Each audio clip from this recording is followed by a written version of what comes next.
Okay, our six-time NASCAR Sprint Cup Series champion, Jimmie Johnson, has joined us, and he drives the number 48 Lowe's Chevrolet for Hendrick Motorsports. Jimmie, you're coming to a track that you know where Victory Lane is for sure. And just talk about your mindset as you head into this race weekend. Certainly a very, very important race weekend for the 48 team. Yeah, it is. We're ready to go racing. I love competing at this racetrack, and I look forward to a great race Saturday night. The mindset's really to come in and try to take a trophy out of here. That really solves our problem in the points that we have right now. If we can't, we still need to focus on finishing as high as we can.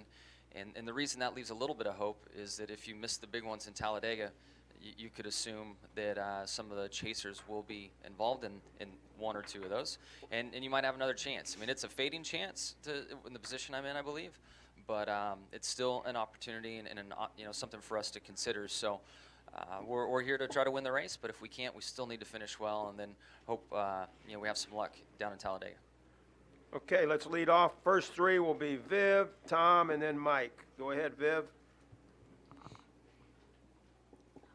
Viv Bernstein, New York Times. I think if anybody looked at the standings in the last 5-6 years, I don't know that anybody would look at what Jeff Gordon's done and predicted that he would be this competitive at this point in his career.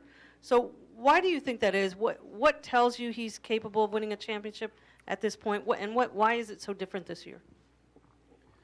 I firmly believe that the speed of a race car is due to the chemistry and connection between the driver, crew chief, and team, and that whole environment, engineers, mechanics. And if you walk into the 24 truck or you go around their pit stall and you see the interaction and the energy that's created by that group of guys, to me it's evident where it's coming from.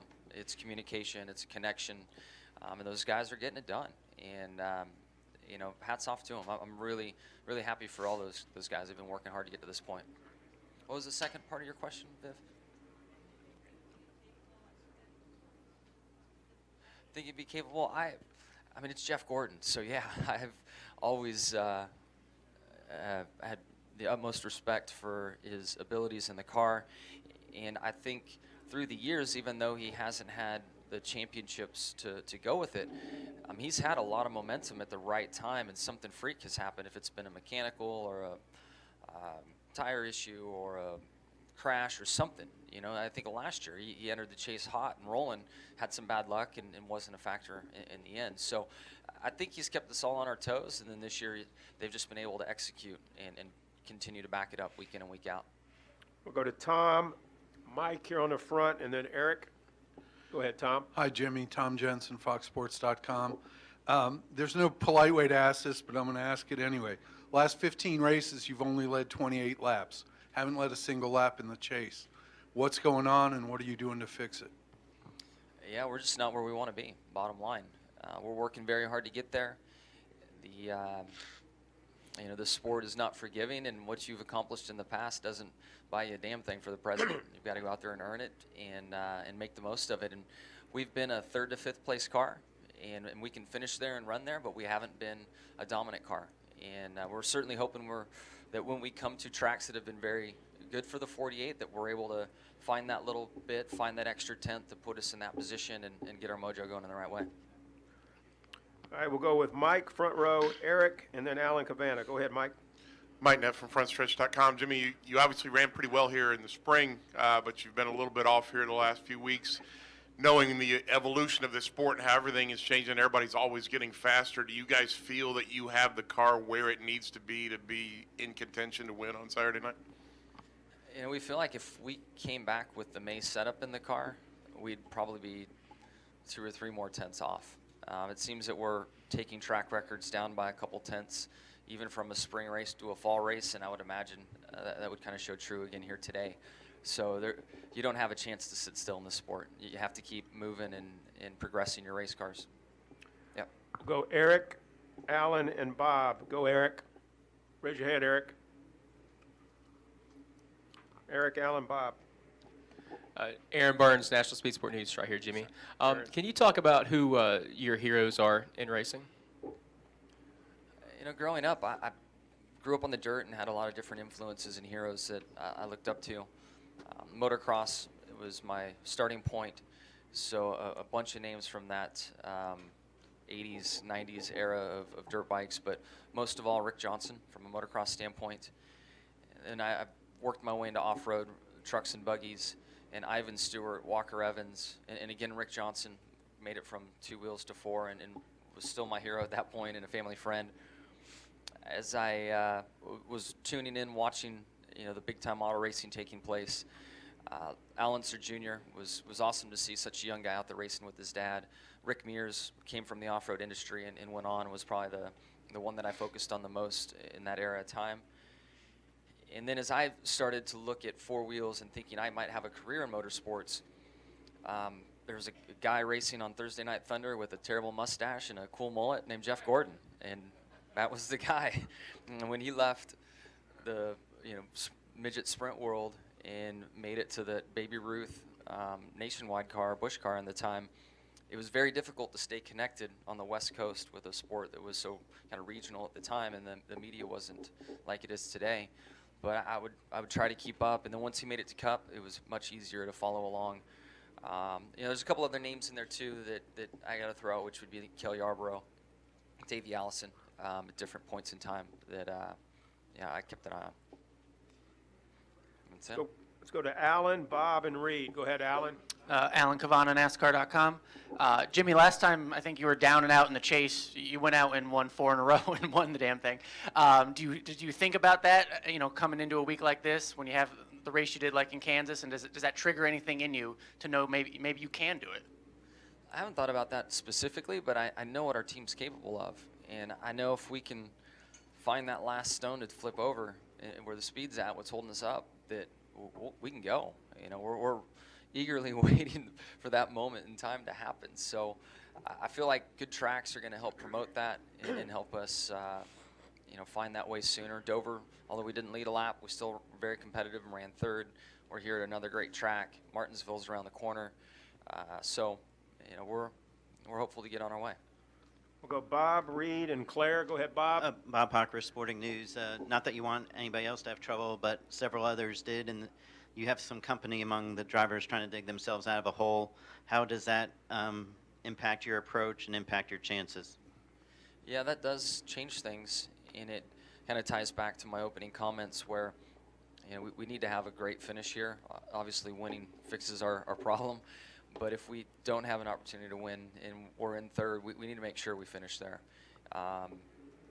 People can this can be a track that would create similar issues to what we saw in Kansas from tire failure situation, and even from a crash standpoint. You run really hard around this racetrack, and it's kind of narrow when you get up to speed and you're going really fast.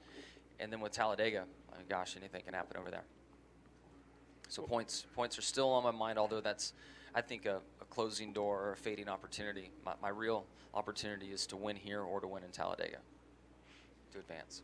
We'll go Reed, Claire, and final question will be Mike Embry. Go, Reed. Reed Spencer with NASCAR Wire Service. Jimmy, as a follow-up to that, if you don't win here but finish, say, top 5, top 10, what's your approach at Talladega? Is it all out for the win there, or is it, hoping for a situation like 2008 where half the chase field wrecks and you get through? You just can't predict what's going to happen. That's the wild thing about Talladega. The catch, you don't mind crashing if there's 5 to go. I mean, you do if you're trying to get into the championship, but it's just such a risk versus reward management exercise because, if you don't have much to lose, you can try to race all day long and, try to stay at the head of the pack and out of trouble, but you cycle to the middle of the field at some point. It's inevitable.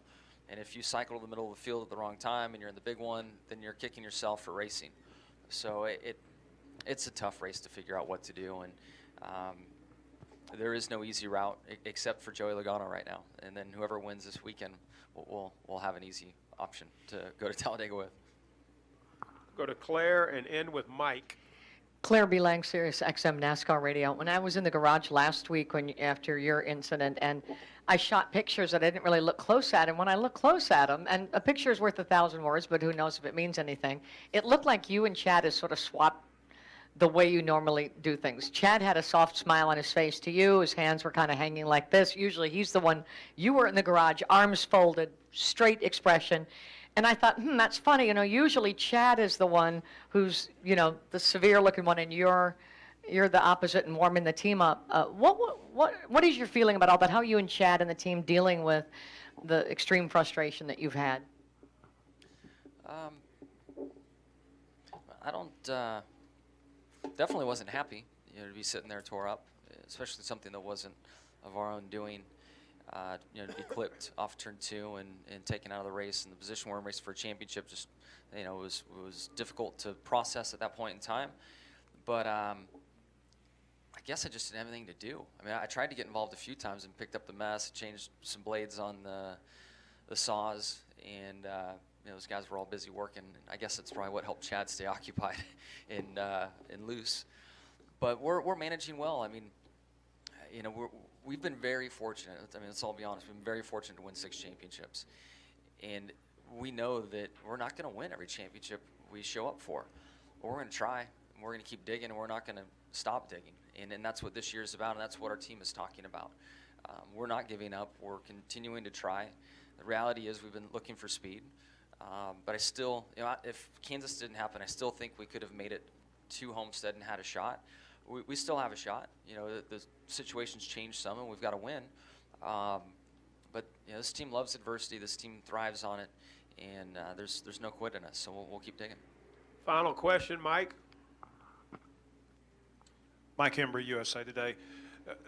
Jimmie, does it surprise you that we're in Charlotte for a pretty big race, but a lot of the talk seems to be more about Talladega? I guess it's probably been like that, maybe. Maybe the format has heightened that some, because you only have 3 races to advance here. But from my own standpoint, I'm just thinking through the years of being in a good situation come Charlotte. I still always knew Talladega was out there, and I believe I'd come in here and say, I'm gonna wait till I get to Talladega before I start getting my hopes up or think about anything. So that one's always been lurking. That one's just hiding out there waiting for us.